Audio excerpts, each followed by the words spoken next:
গৌর নিতাই তার কপাল মন্দ। জয় জয় সবে মিলে করা দয়া, আরে আমি অতি মন্দ। জয় জয় সবাই মিলে কর দয়া, আমি অতি মন্দ। হরি বল হরি বল হরি বল হরি হরি বল। জয় জয় শ্রী শ্রী রাধা কৃষ্ণ প্রেমানন্দে, হরি হরি বল। জয় জয় শ্রীমদ ভাগবত প্রেমানন্দে, হরি হরি বল। কৃষ্ণ কৃষ্ণ বলে চোখের জলে যেন আমি ভগবানকে ডাকতে পারি। হে মা, তুমি আশীর্বাদ করো। এমনি করে মাকে স্মরণ করে গঙ্গা জলে স্নান করে গঙ্গা মাকে চোখের জলে ডেকে তীরে উঠে তখন কিন্তু ভাবছিলেন যে কি করা যায়, এখন কি করব, আমার তো সময় বেশি নাই।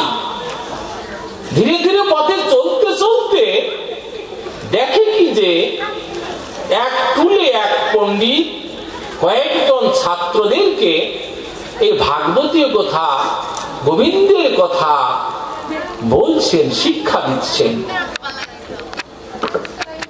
শ্রীবাস জানে সবকিছু, তারপরও ওই পণ্ডিতের মুখে ওই গোবিন্দ মানে ভগবানের কথা শোনার জন্য, গোবিন্দ লীলা কথায় যে ডুবে গিয়েছিলে, যার জন্য আজকে তুমি আমি রেখে গেলাম, আবার পরে আসবো। তাড়াতাড়ি সমস্ত ছাত্ররা এবং পণ্ডিতজি সবাই তাকে জল জল ঢেলে চৈতন্য করে তখন ওই পণ্ডিতজি জিজ্ঞাসা করেছিল, শ্রীবাস কেন তুমি এখানে এসেছিলে?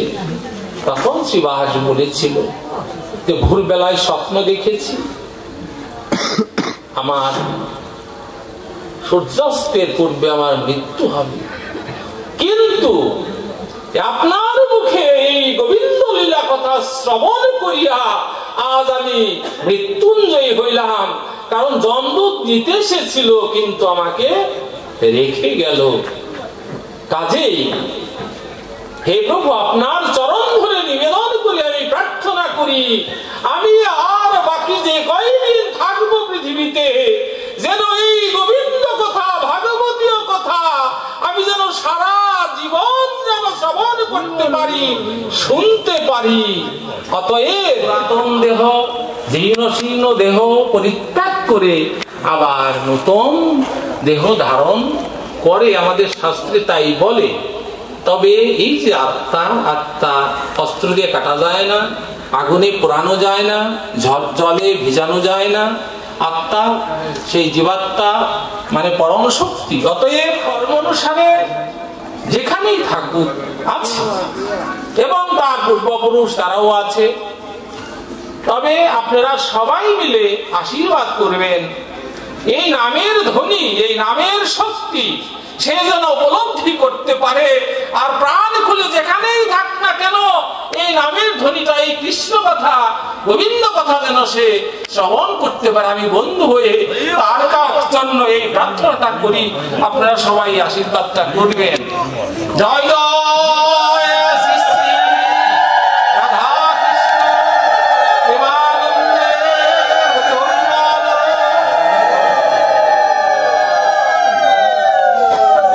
চতুর্বর্ণ ময়া মানে আমি সৃষ্টি করিয়াছি, গুণকর্ম বিভাগ, কর্ম করলে যে গুণ পাওয়া যায় তার উপর বিভাগ ভাগ করেছেন।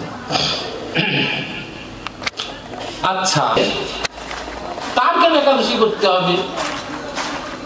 কারণ এই যে একাদশী ব্রত বলেন বা যত উপাসনা বলেন, সাধনা বলেন, যাই কিছু বলেন, এটা তো ভগবানকে পাওয়ার জন্যই করেন, তাই না? তাহলে নন্দ মহারাজ কেন একাদশীর মতো সমস্ত কিছু বিষয় বাসনা তুচ্ছ হয়ে যায়, মায়া কমে যায়। মায়াটা তো কঠিন, কিন্তু মায়া কমে যায়, মায়ার বন্ধন থেকে মুক্ত হয়ে যায় এই সঙ্গতে বা এই হরিনাম শ্রবণে। কাজেই এই নন্দ মহারাজ কৃষ্ণকে পেয়েও তারপর দেখা যায় যে একাদশী ব্রতটা করেছিলেন। এটা স্বধর্ম। কারণ এই যে এক করেছে, মহাপ্রভু বলেছিল যে প্রত্যেকটা মানুষের অন্তরে আমি আছি। এটা শুধু খালি যে ব্রাহ্মণ খুব কলি তার ভিতরে থাকবে তা নয়, আর একজন অস্পৃশ্য চণ্ডাল তার কাছে থাকবে না তা কিন্তু নয়। প্রভু সবার কাছে আছে। এমনই যে কৃষ্ণ সেবাটা দেখেন, এই যে কৃষ্ণ পূজা কৃষ্ণ সেবা দিই আমরা, এই কৃষ্ণ ভজন এটা কিন্তু মহাপ্রভুর কথা, মহাপ্রভুর বাণী যে কৃষ্ণই পিতা, কৃষ্ণই মাতা, কৃষ্ণই সর্বে সর্বা। আমিও যেমন হরি বলি, কৃষ্ণ কথা বলি, আপনিও তাই বলেন। এমনকি একদম নিচু নিম্ন পর্যায়ে এক নিচু জাতি বলা হয়, তারাও কিন্তু এই কৃষ্ণ ভজন হরিনাম। এখন আমরা সেই সত্য যুগের যে দুর্গা পূজা করি না, বাসন্তী পূজা যে সুরত রাজার বর্ষ করেছিল, আবার ত্রেতা যুগের দুর্গা পূজা যে রাম করেছিল, অর্থাৎ সব কিন্তু আমরা কলির যে মহাপ্রভুর কথা চাই যে তুমি কৃষ্ণ ভক্তি দান করো যাতে কৃষ্ণকে পাই। এটা কলির কথা, এটা মহাপ্রভুর কথা, যার জন্য আমরা আর জাগতিক জগতে আমরা অনেকে বলে থাকি ধন দাও, ঐশ্বর্য দাও, পুত্র দাও, মানে যে সংকল্প বলে থাকি, তাই না? এই যে জিনিসটা, এই জিনিসটাই কিছুটা বিঘ্ন ঘটে। তবে যদি মহাপ্রভুর বাণী আমরা মানি তাহলে কোনো বিঘ্ন ঘটবে না। এগুলো শিক্ষার প্রয়োজন আছে। স্বধর্ম আমরা পালন করতে গেলে অনেক ভুল ভ্রান্তি করি, কিন্তু মহাপ্রভু যেটা বলেছে সেটা যদি আমরা মানি তাহলে ভুল ভ্রান্তি হবে না, তার কথা আমরা মানব। হায় হায়, কাকে নিয়ে এসেছে? এ তো কৃষ্ণের পিতা নন্দ মহারাজ। কাকে নিয়ে এসেছে? এ তো ভগবানের পিতা, কৃষ্ণের পিতা। একে যদি আমরা, অর্থাৎ ওদের যা ইচ্ছা, জলচরের যা ইচ্ছা, এই ইচ্ছা যদি পূরণ করি তাহলে তো এই যমুনাতে থাকতে পারবো না। কৃষ্ণ তো ভগবান, আমাদের ধ্বংস করে ফেলবে। শুধু তাই না, আজকে এলো একাদশী। একাদশীর মধ্যে যদি এরকম কাজটা করি তাহলে অন্যায় হবে না। এই কাকে এনেছিস, কাকে নিয়ে এসেছিস? তখন সেই বরুণ বলেছিল, এই তোর এক কাজ কর, আজকে তো একাদশী, কিছু ফল আন, ভালো করে আসন করে বসাইয়ে তাকে সেবা দিই।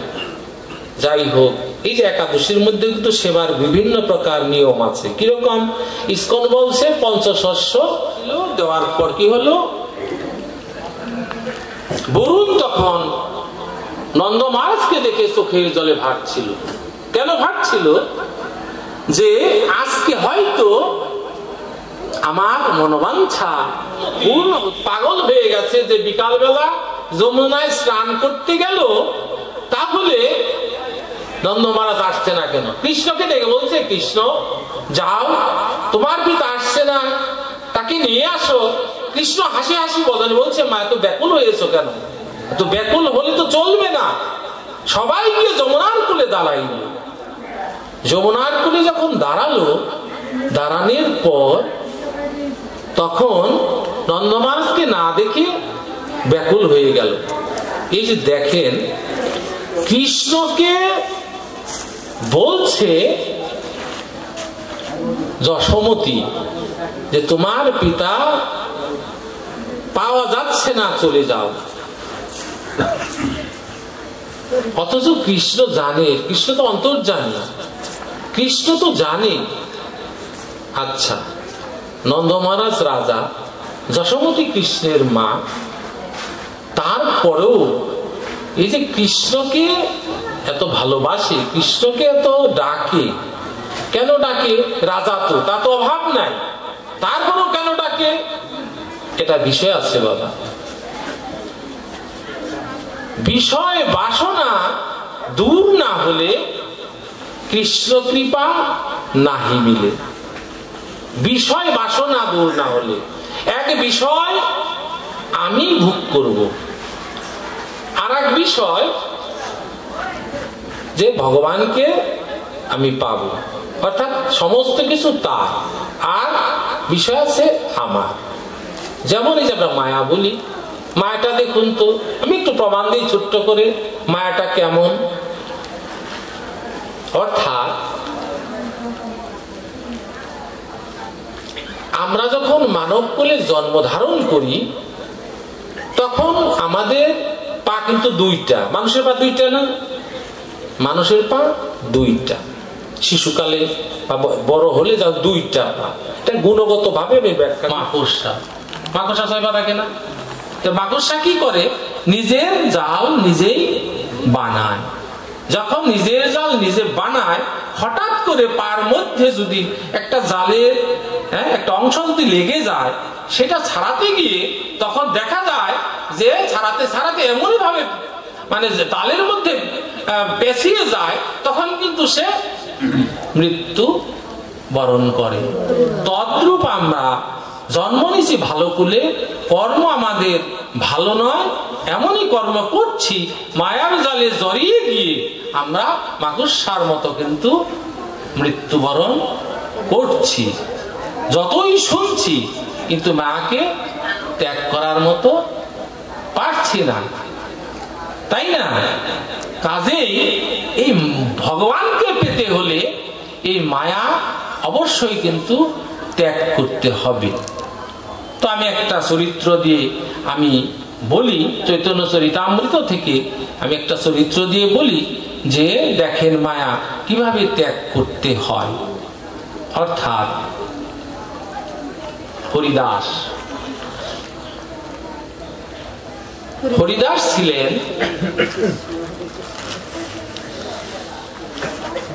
ব্রাহ্মণ সন্তান।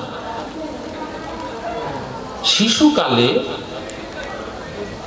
অর্থাৎ ওনার যখন জন্ম হয় তখন পিতামাতা কঠিন অসুখে মারা যায়। যখন মারা যায়, মারা যাওয়ার পর ওই যে তার বাবা, হরিদাসের যে বাবা, ওনার সাথে ওই মলয় কাজের খুব বন্ধুত্ব ছিল।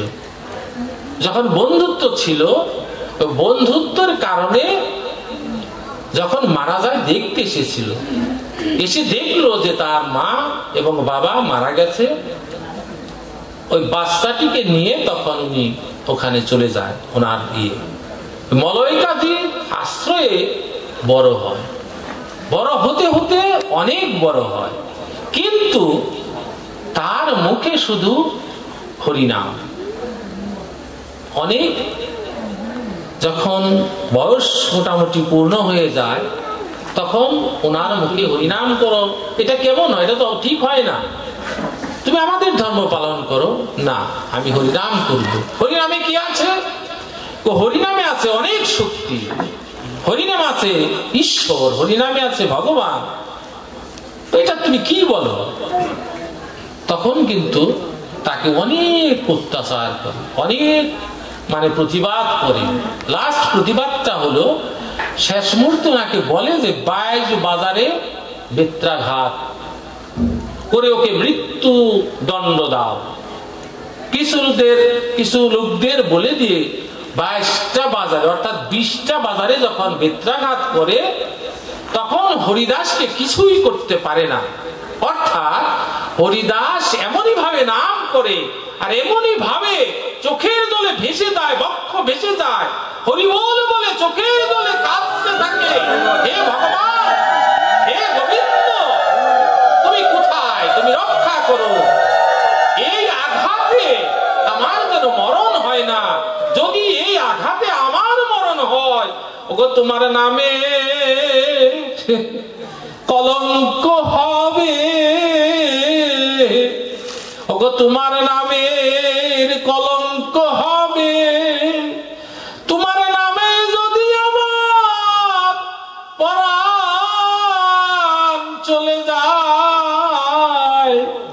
ওগো তোমার নামের কলঙ্ক হবে, ওগো যেন আমি মরি না গো।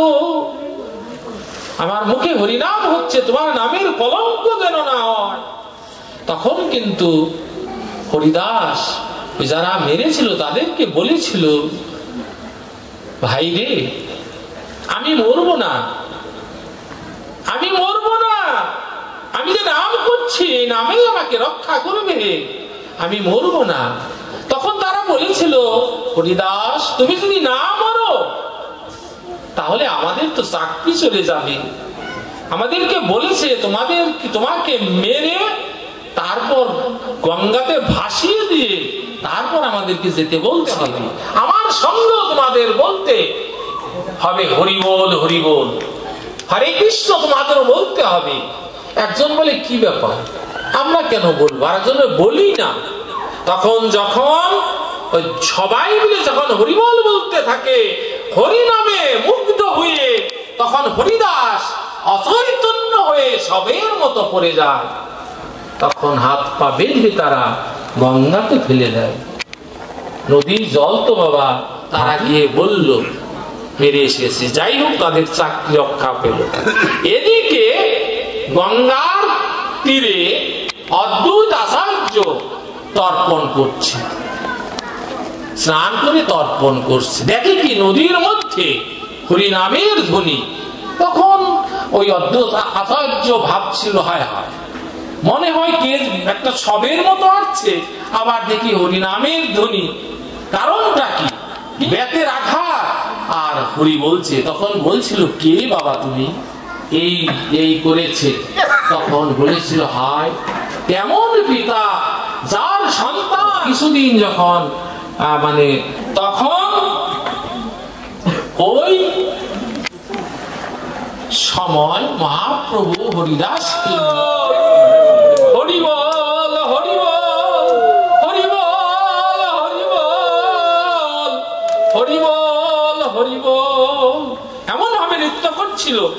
নৃত্য করতে প্রেমে গলে গিয়ে চোখের জলে 100 ফুট নয় 200 ফুট থেকে ওই চৌকায় ফু দিয়েছিল। তখন সেই চৌকায় ধপ করে আগুন ধরে গিয়েছিল, সেই আগুনে সমস্ত ব্রাহ্মণগণ সেবা করেছিল। তখন বলেছিল মহাপ্রভু, হরিদাসকে তাহলে কি ব্রহ্ম হরিদাস বলা চলে? তখন সমস্ত ব্রাহ্মণ স্বীকৃতি দিয়েছিল। ভক্তের কাছে নিবেদন করতে হবে, একমাত্র চরণ ধুলি যেন আমার এই সম্বল হয়, আমার যেন পাথেয় হয়, আমার যেন শেষের দিনের সম্বল হয়। এটাই কিন্তু সমস্ত ভক্তের চরণ ধরে ধরে মিনতি করতে হবে। এই যজ্ঞের এটাই কিন্তু সার্থকতা, এটাই কিন্তু মানবের একমাত্র সম্বল। কাজেই হরিদাসও তদ্রূপ কেঁদে কেঁদে বলেছিল, প্রভু আমার বাসনা পূরণ করবে না? তখন প্রভু বলেছিল, অবশ্যই করব। তখন তুমি দেখে নাও। কি দেখল? তখন নয়ন ভরে সেই প্রভুকে দর্শন করতে থাকলো, আর চরণ দুখানা তার বক্ষ মাঝে দিল, চোখের জলে চরণ ধৌত করে বলেছিল, ধন্য আমার জীবন। আর সমস্ত ভক্তগণ গৌরবাসী বলেছিল, ধন্য হরিদাসের জীবন। এমন ভাগ্য কয়জনার ঘটে, এমন ভাগ্য কয়জনার ঘটে, আমার গৌর বদন দর্শন করে মরণ হয়ে যায়। এমন হরিদাস একবার দুইবার তিনবার ডেকেছিল, হরিদাস তার আছি আমি করেছিল, ভিক্ষা করেছিল, ভিক্ষা করে ভক্ত সেবা দিয়েছিল। এই মহাপ্রভু যার কেউ নাই, তার আছে তুমি। এটা কেনই বললাম বাবা, জীবের সমস্ত পাপ ধুয়ে মুছে যায়, যাকেও পরশে যাকেও দর্শনে জীবের রঘু পাপ না আসেনি।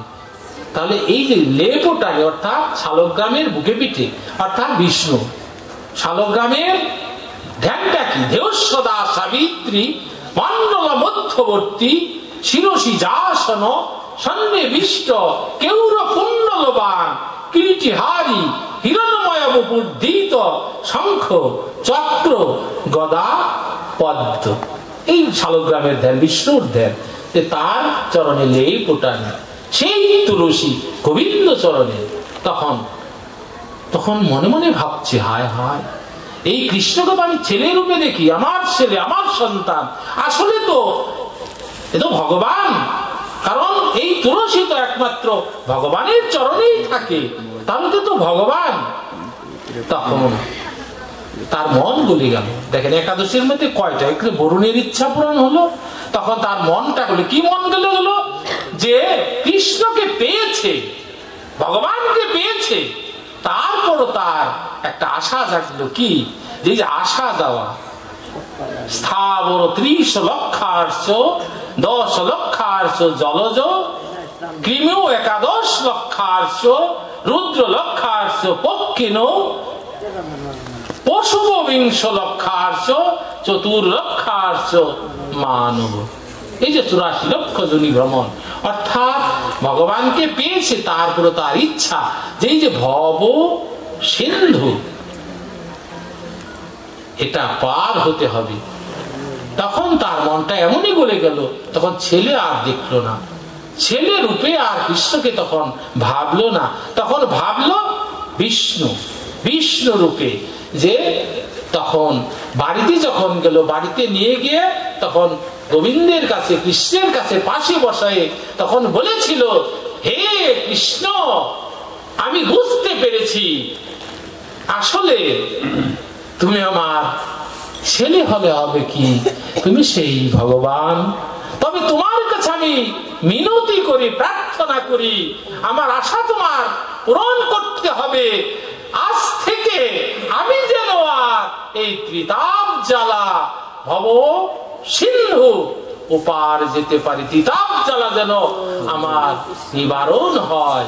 কৃষ্ণ তুমি এটা করবে না? খণ্ডবাসী নরহরি মুরারি মুকুন্দ, ওগো আমার ভববন্ধন খণ্ডন করো। এই যে ত্রিতাপ জ্বালা, ওগো আমার ভববন্ধন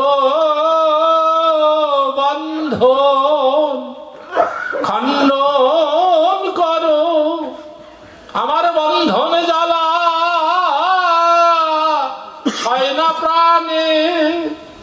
গো ভববন্ধন, আমার আত্মনিবেদন, গোবিন্দের কাছে আত্মনিবেদন। বাবা তুলসী পত্র দিলে অনেক আত্মনিবেদন করি, কি করি? দিয়েই কই আমাকে পুত্র দাও, আমাকে ধন দাও, আমাকে বিল্ডিং দাও, সম্পত্তি দাও। এটা কি করি? যে আমার ভববন্ধন খণ্ডন করো, আমার ভববন্ধন খণ্ডন করো। কৃষ্ণ তো পেয়ে তখন নন্দ মহারাজ কিন্তু প্রার্থনা করেছিল। তখন কৃষ্ণ আর কি বলবে? পিতা তো, পিতা যজ্ঞ, পিতা ধর্ম, পিতা হি পরমন্তপ, পিতরি প্রীতিমাপন্নে পিয়ন্তে সর্বদেবতা, জননী জন্মভূমির চ স্বর্গাদপি গড়িও। সেটা বেদের কথা বাবা, বেদের কথা ভগবান নিজেও মেনেছে আর প্রত্যেককে মানতেও বলছে। তখন বলেছিল অবশ্যই তোমার এই ত্রিতাপ জ্বালা অবশ্যই নিবারণ হবে। কাজেই বাবা এই যে একাদশী করলে কয়েকটা দেখেন মনোবাঞ্ছা পূর্ণ হলো। আর আরেকটা কথা হলো যে একাদশী ব্রতটা খাবারের কথা আমি বলবো না, খাবার যার যতটুকু কোলায়, কেউ একদম নির্জলা একাদশী করবেন, কেউ ফল সেবা করবেন, কেউ মানে বিভিন্ন আইটেম আছে সেবা করবেন, সেটা একাদশী ব্রত। এখানে একাদশী ব্রতটা হলো যেমন যেটা ব্রহ্মপুরাণে যেটা লিপিবদ্ধ আছে, যে একাদশীর দিন অন্যের উপর সমস্ত পাপ মূর্তিগুলো আশ্রয় নিয়েছিল, এবং ওই দিন যদি অন্ন সেবা করা হয় তাহলে পাপ সেবা করা হয়। কাজেই এমনিতে আমরা পাপ কর্ম করি, কলিহত জীব, কলির জীব তো পাপ কর্মেই নিয়োজিত, তাই না? এমনি পাপ কর্ম করি, তারপর যদি ওটা করি তাহলে পাপ হয়। পাপ যদি সেবা করি বা পাপ কর্ম কি পাপ কর্ম করলে কি হয়? মনটা তামসিকে চলে যায়। তামসিকে চলে, যেমন অর্জুন জিজ্ঞাসা করেছিল, কৃষ্ণ কুরুক্ষেত্রের যুদ্ধে সব ধ্বংস হয়ে যাবে, সব মরে যাবে, কে থাকবে? তখন উনি বলছিল একজন থাকবে। সেই একজন কিন্তু এই যে মহারাজ পরীক্ষিত একজন। আর বলেছিল যে সবাই যদি মরে যায় তাহলে নারীগণ তো থাকবে, যুদ্ধে তো নারীরা আসে নাই, নারীরা দ্বিচারিণী হবে। দ্বিচারিণী হলে অর্থাৎ অসবর্ণে বিবাহেতে বর্ণসংকর জন্ম নেবে। বর্ণসংকর মানে কি? বর্ণসংকর দ্বারা পিতৃ মাতৃকুল, যেমন বেদের কথা যে পিণ্ডাদির দ্বারা পিতৃ মাতৃকুল মানে স্বর্গ লাভ করে। স্বর্গ বাবা আকাশ নয়, আমরা তো মনে করি অনেকেই বলে ওই যে দাহ কার্য করতেছে, ধোয়ার সাথে ওই লোক স্বর্গে যেতেছে। স্বর্গ কিন্তু বাবা আকাশ নয়। স্বর্গ মানে সুখ, সুখ কামনা।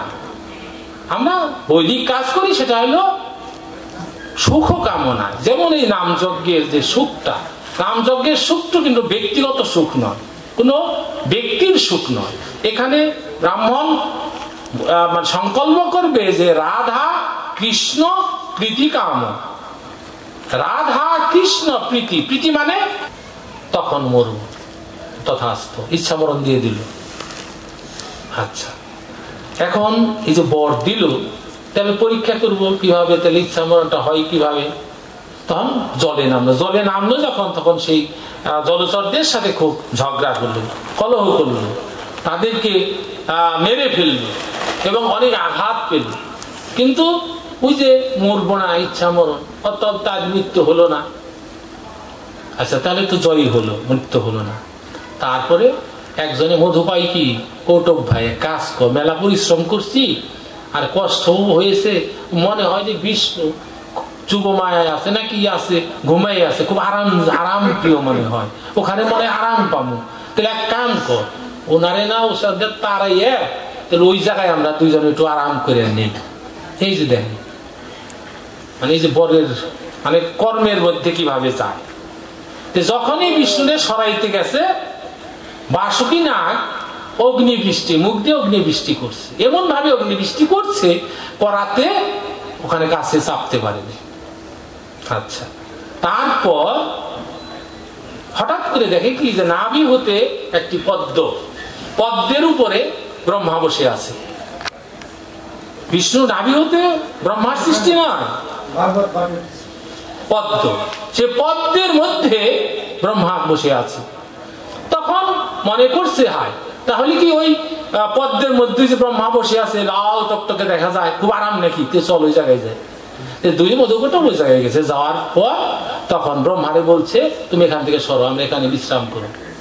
ওইটা কেমন কথা, এখান থেকে ব্রহ্মলোকে আমি আছি, এখান থেকে সরা কি যায় নাকি, কিভাবে সরবো? না, আমি সরবো না, না সরলে এখন ঝগড়া করবো, ঝগড়া একটু পারবো না, কারণ ওই যে অমরত্ব লাভ, ঝগড়া করতে পারে নাই, তখন কি করবো? তাড়াতাড়ি ব্রহ্মা বিষ্ণুর কাছে আসছে, বিষ্ণুর কাছে এসে বলছে কি উপায়, এখন তো থাকা যায় না ব্রহ্মলোকে, আজ একটা ব্যবস্থা করতে হবে, আপনি চলুন। তো সেখানে গিয়ে বিষ্ণু অনেক যুদ্ধ করছে, পারে নাই, কিছুতেই পারে না, মধুকটকে চক্র দিয়ে মানে শত শত খণ্ড করে ফেলে, ওই যে মরবো না, পারে না। তখন বিষ্ণু যোগমায়ার স্মরণ নিল, যখন যোগমায়ার দুর্গার স্মরণ নিল, দুর্গা তখন বলল যে হ্যাঁ, ওরা তো আমাকে ডেকেছিল, আমি ওদেরকে বর দিয়েছি, বর দিয়েছি যে অমরত্ব দিয়েছি, এখন আপনি দেখুন কিভাবে কি করা যায়। তখন বিষ্ণু মোহিনী রূপ ধারণ করল, একটি সুন্দরী মেয়ে। যখন সুন্দরী মেয়ে ধারণ করলো, ধারণ করার পর ওনাদের সামনে দাঁড়ালে খুব সন্তুষ্ট হয়ে গেল, মোহিনী রূপে মুগ্ধ হয়ে গেল। যখন মোহিনী রূপে মুগ্ধ হলো, এমনই আকর্ষণ করলো যা নাকি আমাদের কেউ করেছে, যে আমরা এত সুন্দর মানুষ যখনই বিবাহ করেছি এমনই মোহিনী রূপে মুক্ত হয়েছি, কর্তব্য ভুল হয়ে গেছে, হ্যাঁ, বেদ ভুল হয়ে গেছে, মানে শাস্ত্র ভুল হয়ে গেছে, আমি যা বুঝি আমার মতো কেউ বুঝে না। এই যে ওই ভুলগুলা হলো ওদের, তাই হলো। তখন কি করলো? তখন বলল তুমি আমাদের, যখন বলল তুমি আমাদের, তবে আমার একটা কথা রাখতে হবে। কথা রাখতে হবে, হ্যাঁ অবশ্যই কথা রাখবো, আমাদের হবে তো, হ্যাঁ অবশ্যই হবে। আলিঙ্গন করে খুব, তারপর যখন কথা রাখতে, তবে তোমাদেরকে বিশ্বাস করি না, তোমরা তো অসুরের কাজ করছো, তোমাদের বিশ্বাস করি না, সংকল্প করো, সত্য করো, কারণ তুমি যদি সংকল্প ভ্রষ্ট হও নরকে যাবে, আবার নরকের ভয় আছে। আবার সংকল্প করলে কি সংকল্প? তোমরা বলবে আমরা মৃত্যু চাই। আচ্ছা, যখন সংকল্প হয়ে গেল, এখন তো আর ওই কথা বলতেই হবে মৃত্যু চাই। তারপর যুদ্ধ করে দুইজনের গলা তো কেটে ফেললো, দুইটি রক্ত একত্রিত হয়ে এই যে গোলাকার পৃথিবী সৃষ্টি হলো। এখন এর অর্থটা কারণেই হলো আমার জন্ম ভালো, কিন্তু আমরা এমন কিছু কর্ম করছি, এই রকম কর্ম যার জন্য আমরা সবাই বিষ্ণুর অংশ হতেই কিন্তু জন্ম নিয়েছি। কারণ এই যে মাতৃগর্ভে যে আমাদের জন্ম হয়, ওই বিষ্ণু মায়া যদি না জড়িয়ে দেয়, কিছুতেই ছোট্ট মা তুমি ডাক দিয়ে আসার কোনো ক্ষমতা কাউরই নেই। এই বিষ্ণু মায়া যখন জড়িয়ে দেয় তখনই আমরা পৃথিবীতে আসি, নচেত আসা যাওয়া আর কোনো ক্ষমতা নেই।